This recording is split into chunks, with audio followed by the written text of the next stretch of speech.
exercises together. That'll be fun. My name is new. Last time is coming again. Welcome to the Sedona Soul Sister Show. We offer down-to-earth discussions on metaphysics, paranormal, and spiritual topics. The Soul Sisters are myself, Rosalind Reynolds, Ivory Lanou, and our partner and friend, Melissa Brace, who is not with us today. She is traveling through Oklahoma and the surrounding states seeing clients, so we do miss her. We have offices in Sedona where we meet with clients in person all the time. And we also are enjoying connecting with you out there. If you get in the area, please come by, book a session, and we would love to help you and be of service. Today's topic is Earth energy. We were hoping to do this outside. It is beautiful and sunny, but it is also cold, so that had to get tabled. But you can see a little bit right behind us, is one of the famous red rock formations. If you have questions or comments on today's topic, please enter them in the show chat room. We will answer them live on the show. And if you just have comments, that's great too. So I think one of the things that comes up immediately for those of you who have come to Sedona, this is a very powerful energy field. It is significant the way it affects people. The red rocks themselves, and there are other red rock locations all across the world. Some of the well-known ones are Bryce Canyon. There's an area up in Colorado called Red Rocks. But the other thing about the area we are in here is that we have a crossing of many ley lines. And this is, as a result, a world-famous metaphysical location. If you have abilities, intuitive abilities, 9 times out of 10 when you come here, they're going to skyrocket. And then we were talking about this earlier, and it's actually a topic that comes up pretty frequently because we know people. I will say for myself, when I finally had the joy of moving here, it felt so, I just always felt so good, and I still do. And it felt like home, like I'd been here 20 years. But I know plenty of people who are spiritual who moved here and actually got sick for a long period of time or went through some pretty big adjustments, some depression, some anxiety, some challenges that seems to happen. We talk about how you can come to this energy. It's one thing to visit here, but when you spend a quantity of time here, it tends to bring your issues right up in your face in a way that you can't ignore. And actually, even though that sounds kind of scary, it's actually extremely positive because when we are on our journey and our lives, it's very important that we work through the issues that are holding us back, work through the issues that are creating difficulties in achieving ascension in our spiritual total connection with our angels, guides. And so I find for a lot of people who come here that what happens is once they're here and they've been here a little while, they start to acclimate to certain areas that really work for them. And we do have, we'll do a little discussion maybe on the vortex energies because people really are highly sensitive to those. You don't think you would be, but amazingly you are. And that's a part of what creates the changes and facilitates your growth, your learning, and your experience here. So I think what happens sometimes is people come here and they think it's going to be this fantastic metaphysical experience. And it is, as Roz said, having your issues brought up in your face in a way that you must address them is a positive thing because not addressing them is what holds us back in life. And they'll keep coming up until we do work through them. But some people give up a little too soon. And I know some people who have moved away because they were still in that adjustment period. And I know that's not just true for Sedona. I've heard it about other places as well. But living here, knowing this energy, I can only say that I do believe there is an adjustment period. And as far as Roz was saying, about having a crossing of ley lines here. I really had never given ley lines much thought until my house, the first house I lived in Sedona. I couldn't figure out why I would walk into my kitchen and immediately have such vertigo that I had to hang on to the counter or I'd hang on to the cupboard so I didn't fall over. And come to find out that my friend who lived just up the street, one street over, almost on the same line as my house, had the same thing going in a particular place. And when we looked at it, it really lined up. Roz comes over to my house and she's like, well, you've got a ley line under your house and it goes right through here. I'm like, well, no wonder. And I think one thing that people don't really think about, if you're highly sensitive to earth energy, you don't have to be in Sedona to be experiencing this. I mean, I experienced it my whole life. I can remember as a child riding in the car with my parents, and we would just be driving out through the country or at the edge of the city. At that time, San Diego was a pretty small place. And I would suddenly say, what was that? What was that? What happened? And of course, my parents hadn't a clue, but it was a huge shift in how I felt and how my energy felt.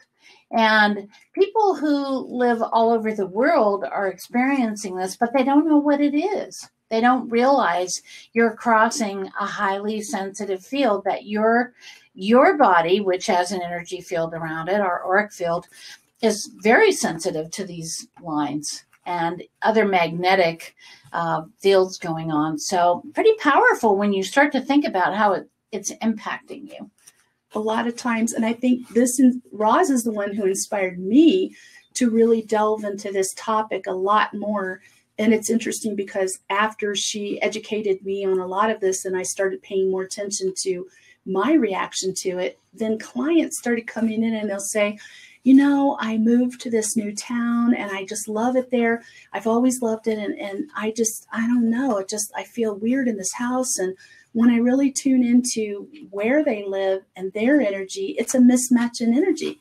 It's just not a good place for them energetically. As we would say, not a good fit. Yeah. Yeah. So for those of you who maybe don't experience this out in nature very strongly, you can also think about how you feel when you go into large department stores or large locations.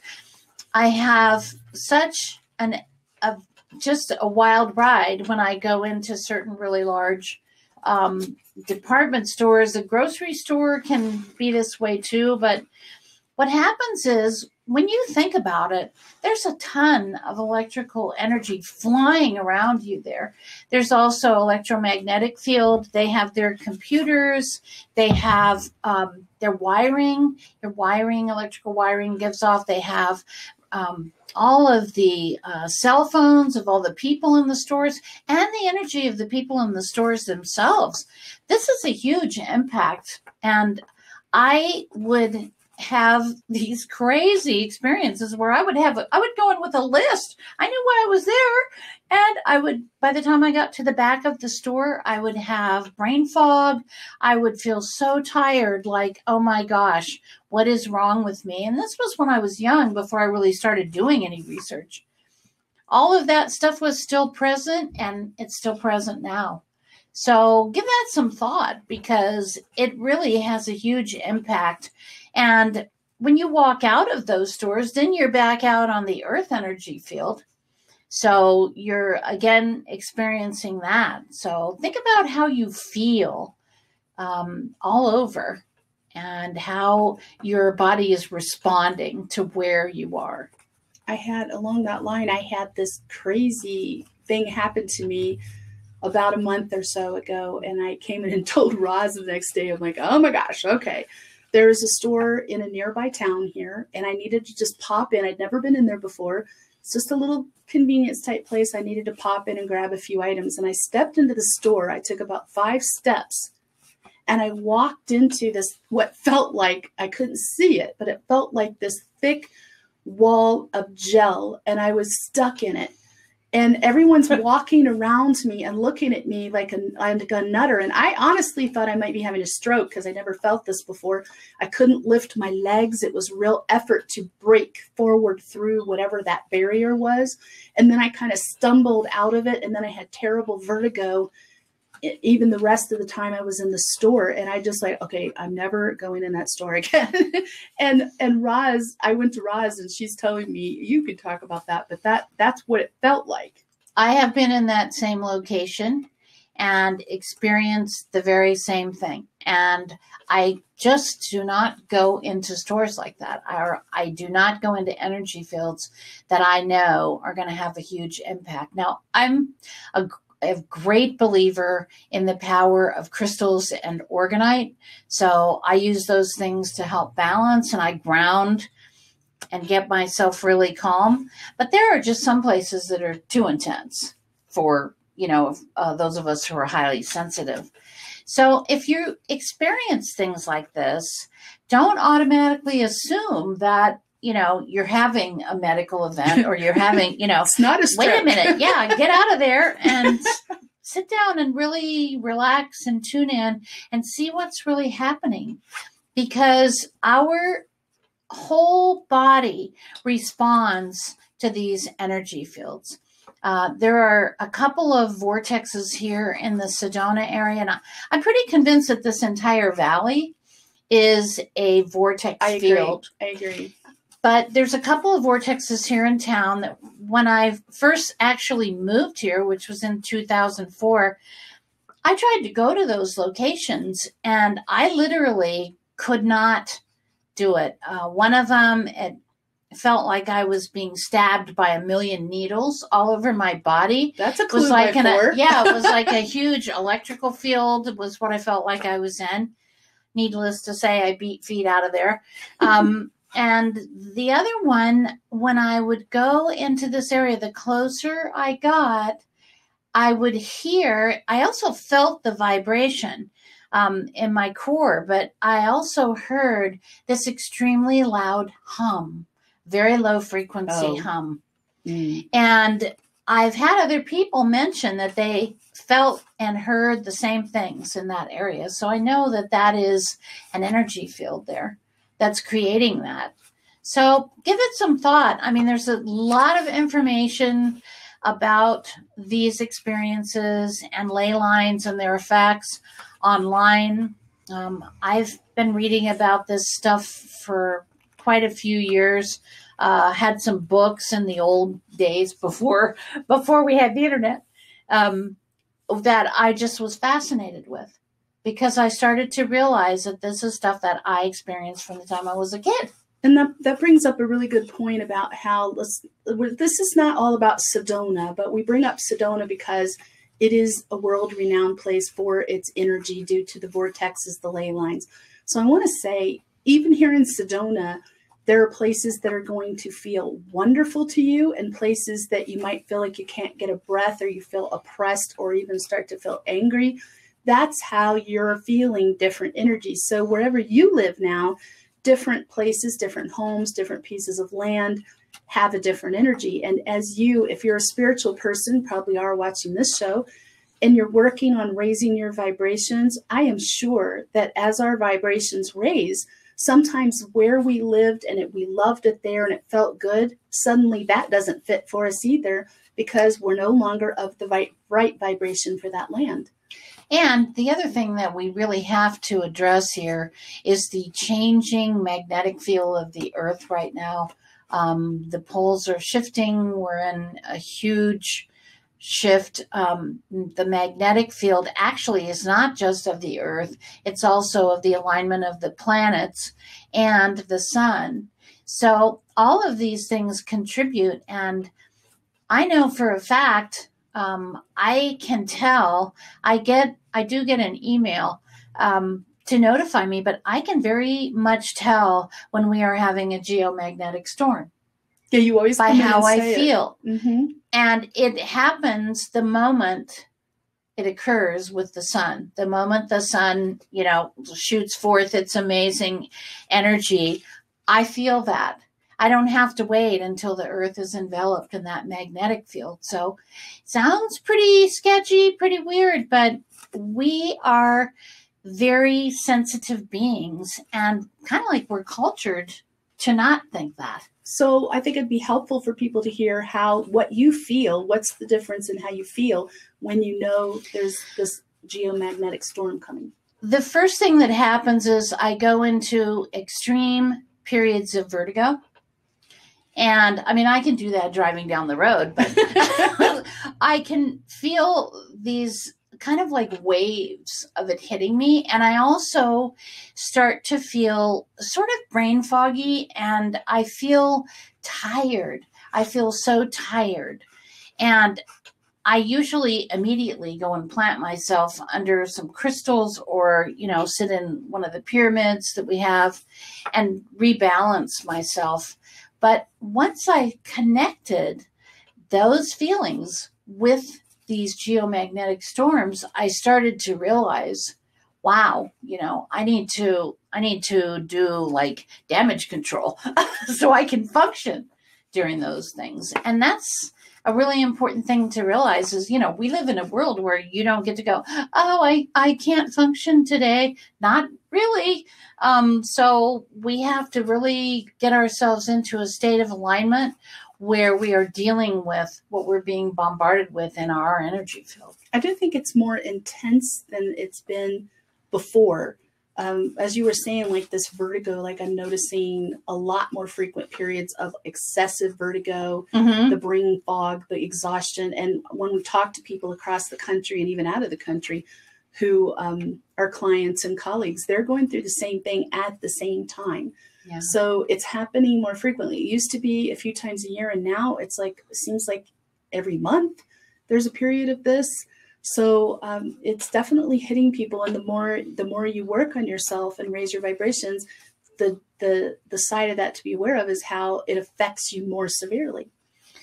So I think kind of the concept about this is to realize how we can manage this, because basically everything that goes on is about how we keep our life in order and manage all of these things.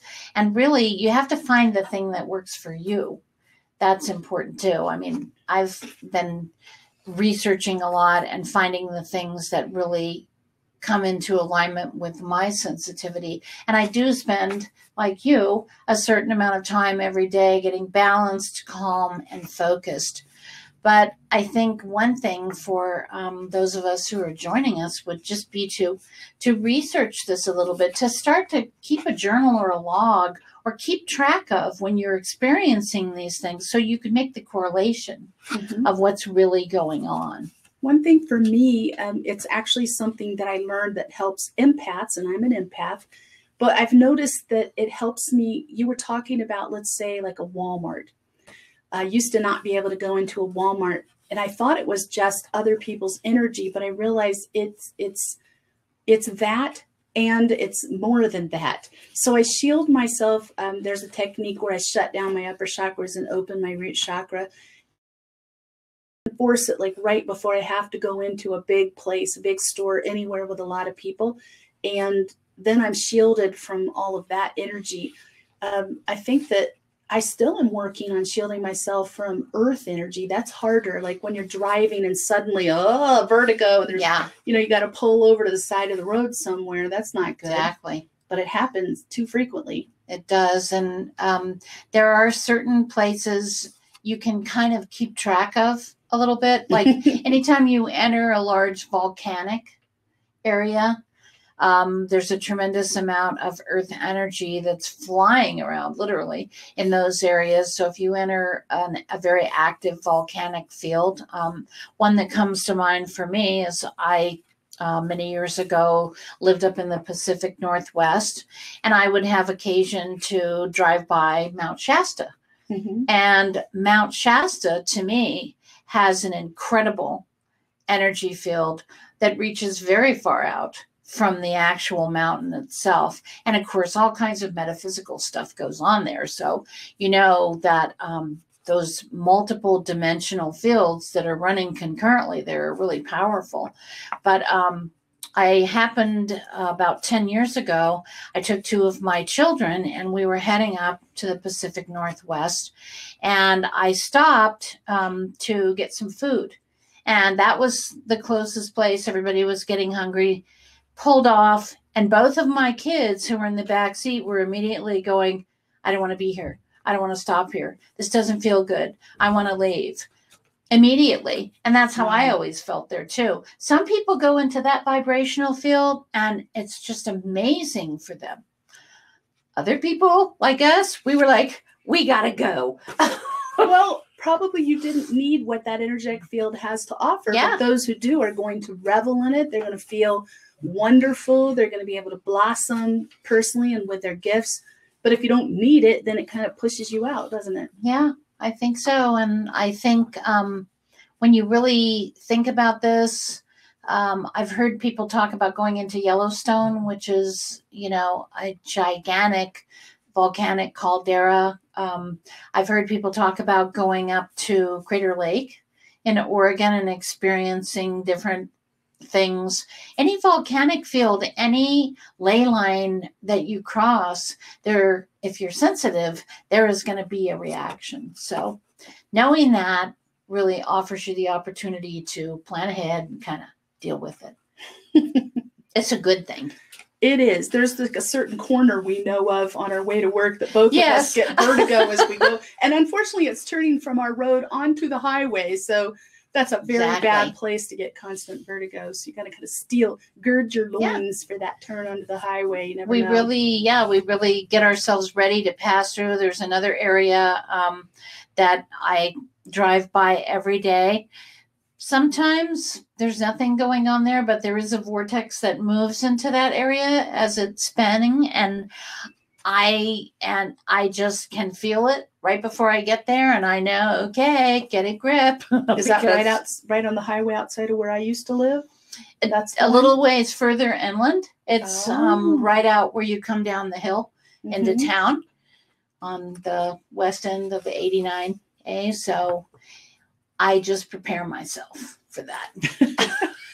So, you know, I think it's interesting. Like, I remember you telling me something when I was having all the problems at my last house, and you would come and check it out for me just to see what was going on there. And we talked about ley lines, but I remember you mentioning something else about that land too, that was causing, I'm not talking about attachments or anything like that, but the energy of that land. Was it something about was it a vortex? Behind the area where you actually resided, there was a vortex area. Okay. And that land also originally many years ago was some type of a Native American ceremonial. And that leaves an energy field also. It also left some Indians there. Yeah. I remember we saw some interesting spirits cruising around there a couple times. So it's very interesting. You just never know. So I think it's so important before you move to a new place that you go spend a good quantity of time there to see how you're really going to respond to it. Before you buy a home, you need to take some time quiet to just sit and feel how you feel energetically, because that's big choices. That's big moves in your life, and you don't want to move into a place that's going to push you out energetically. For sure. And I think another thing that it's good to think about too is I know I have quite a few clients over the years that actually in the old days they would fax me a picture, but they will email me or text me a picture of a house if they're moving to a location and they cannot go. They're selecting a house to live in. I'm able to look at those pictures and know immediately what's going on with that house, if there's ley lines in the area, if there's residual spirit energy, like if there are some, spirits who are hanging out there for visiting. So it's good to touch base if you want to kind of get the clue ahead of time. It's good to touch base and be able to feel secure with where you're going to be moving. Not only are there individuals all over the world who use psychics, who can tune into this kind of energy to find out whether it's a good idea to move to a certain town or move to a particular home. But there's also realtors. I know I have some clients who are realtors who are real big believers in this, and they'll ask me before they invest in something. They'll ask me before they move to their own house. Land investors, property investors will check in with us as to whether this would be a good place to buy. Is it going to go well? Is it going to be a problem? All kinds of reasons for this, but sometimes it's better to spend a little money and find out than spend a lot of money and regret your choice. I know I regretted my last house. I got to tell you, that was a 2.5-year nightmare that if I had known better at that time, I would have never moved there. Well, and I think that's a really good point, because sometimes when we're in the process of making these decisions, psychics don't always get their own stuff. So not when you're in the middle of it. No. So it's a really good to have some trusted friends and people that that are intuitive, that can, approach that property and get the hit, see what's going on. So we have a couple of questions. Okay. The first one's a statement, actually, and then a question. And this is from Christine. She asks, or says, when I lived next to Red Rocks in Colorado, I felt a serious spiritual shift, and I genuinely just thought I was losing it. I was so happy and would experience spirits through sense, and I haven't had that since. Did I just lose that ability when I moved? I would say no. It's still there. You happen to be in a field that magnified your abilities. And that's a little bit what we're talking about. I know when I moved to my house here in Sedona, all of a sudden I started doing things that they were more in alignment with psychokinetic things. But I started doing some things that I hadn't done since I was a child. So you still have it. It's just that it was stimulated.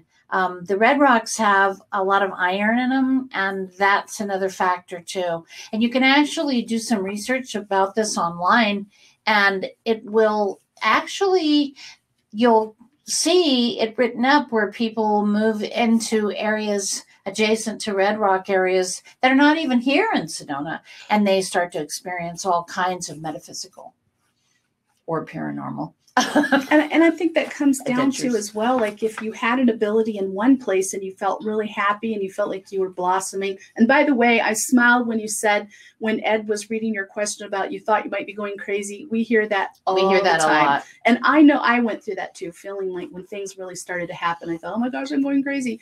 You're not going crazy. But when you move to a place where there's a lot of dark energy or dense energy, that can put a damper on your abilities in a hurry. Absolutely. So something to think about, because like Ross says, your abilities don't go away. Do we have another question? And then Christina asks, can landlines make bad things happen more than usual? Ley lines? They can.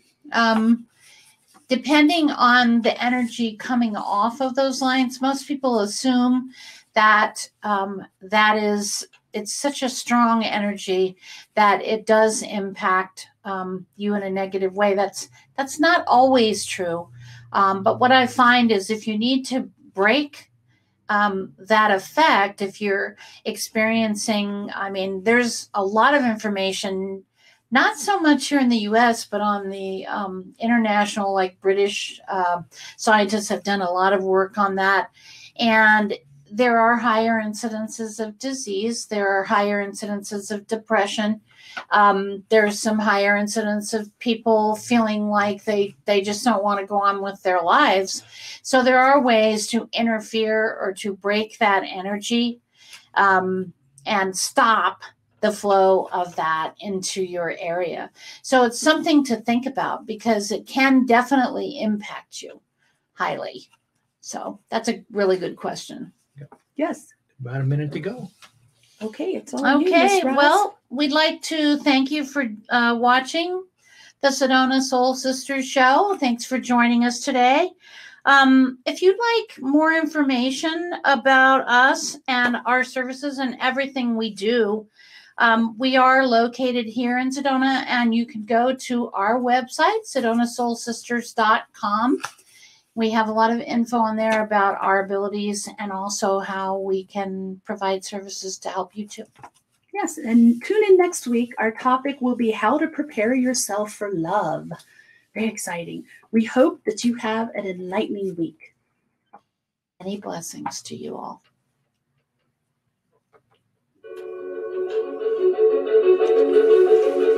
And as we're discussing this, I'm having flashbacks to the house in Yeah. Sedona. Christine has a couple more questions if you'd like to answer them. We'll have to wait until after the music then. Okay. We can sit here a minute. I like her inquisitive nature. It's cool. She is a devoted family. She had to figure out there was a time change and bring her back to announce that though we don't go anywhere, our time we now align with Mountain Standard Time. But I did change the artwork. That's a good thing. Okay. Okay. So what are her questions? She asked, how do I know? Well, let me do this. How do I know if my house is on a ley line? There's two ways you can do that. Probably the easiest would be to get in touch with the American Society of Dowsers. There's a chapter in almost every state, location, sometimes multiple chapters, and they can pretty quickly assess whether or not you're living on a ley line. Psychics and intuitives, some are more sensitive than others, so it would kind of depend on who you contact, but I would just ask them if they do that kind of work. The dowsing is, it's a gift, but it's also a training, so they're usually pretty accurate. And then she says, or asks the question, I would love to set up a Skype session. How could I set that up? On the website. We have it. We all have booking calendars on there. So you can go online to the Sedona Soul Sisters website and look at our booking calendars, and you can do everything online. You can schedule. Do remember that we're in a different time zone for a lot of people now, but it usually shows the clock, the time that we are in on our page. And so there's a little notes section, Christine, and you can put in there, I want a Skype session, just so we know, and what your Skype ID is, so we can connect before the session with whoever you schedule with. All righty. Awesome. Thank you, Thanks. Christine. Bye, Christine. Have a great day.